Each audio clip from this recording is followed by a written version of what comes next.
ఈ మినీ వ్లాగ్‌లో Babli first bus journey ఎలా జరిగిందో మీతో షేర్ చేసుకుంటాను. 23ని స్కూల్‌లో క్రిస్మస్ ఈవెంట్ ఉంటే అలా రెడీ చేసి స్కూల్‌కి పంపించాను. టీచర్ డాన్స్ టైమ్‌లో ఇలా డ్రెస్ చేంజ్ చేసేశారు. ఇంటికొచ్చేసరికి క్యూట్‌గా అనిపించి కొన్ని వీడియోస్ అయితే తీశాను. అప్పటికే ఫుల్ టైర్డ్ అయిపోయింది. కానీ రెస్ట్ తీసుకునే టైమే ఇవ్వలేదు మేము. అసలు ట్రైన్ జర్నీ అనుకున్నాము నైట్ 7కి. అది క్యాన్సిల్ అయ్యేసరికి అప్పటికప్పుడు బస్ జర్నీ చేయాల్సొచ్చింది.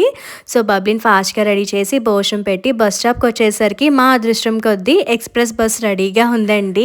స్టార్టింగ్‌లో ముగ్గురికి ఒక చోట ప్లేసెస్ లేకపోయినా ఒక 15 మినిట్స్ తర్వాత అందరం ఒక చోటకి చేరామన్నమాట. బబ్లీ అయితే టైర్డ్ అవ్వడం వల్ల ఒక 15 మినిట్స్ అలా స్నాప్ వేసేసిందండి. ఎక్స్‌ప్రెస్ బస్ ఎక్కడం వల్ల బబ్లీకి అంత అనీజీగా అయితే లేదండి. మాక్సిమం జర్నీస్ చేసినప్పుడు కార్‌లో ట్రావెల్ చేసినా, బస్‌లో ట్రావెల్ చేసినా ఫ్యామిలీ అంతా ఒక చోటు ఉంటే మాత్రం ఆ జర్నీ హ్యాపీగా సరదాగా ఉంటుంది కదా!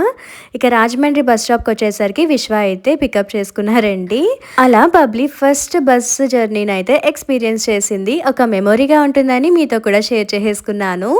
ఇక అమ్మ వాళ్ళ ఇంటికైతే వచ్చామండి. బబ్లీకి క్రిస్మస్‌కి 2 డేస్ హాలిడేస్ ఇచ్చారనమాట. పండగ నెల స్టార్ట్ అయిన తర్వాత హరిదాసు డైలీ మార్నింగ్ వస్తారండి ఊర్లో. ఇంకా బబ్లీ ఊర్లో ఉంది కాబట్టి సరదాగా దాస్‌కి అలా బియ్యం వేసిందనమాట. మా చిన్నప్పుడు అయితే నేను మా చెల్లి డైలీ దాస్‌కి బియ్యం వేసేవాళ్ళము. ఒక సైడ్ చెల్లి, ఒక సైడ్ నేను అన్నట్టు. అసలు ఆ రోజులు భలే ఉండేవి.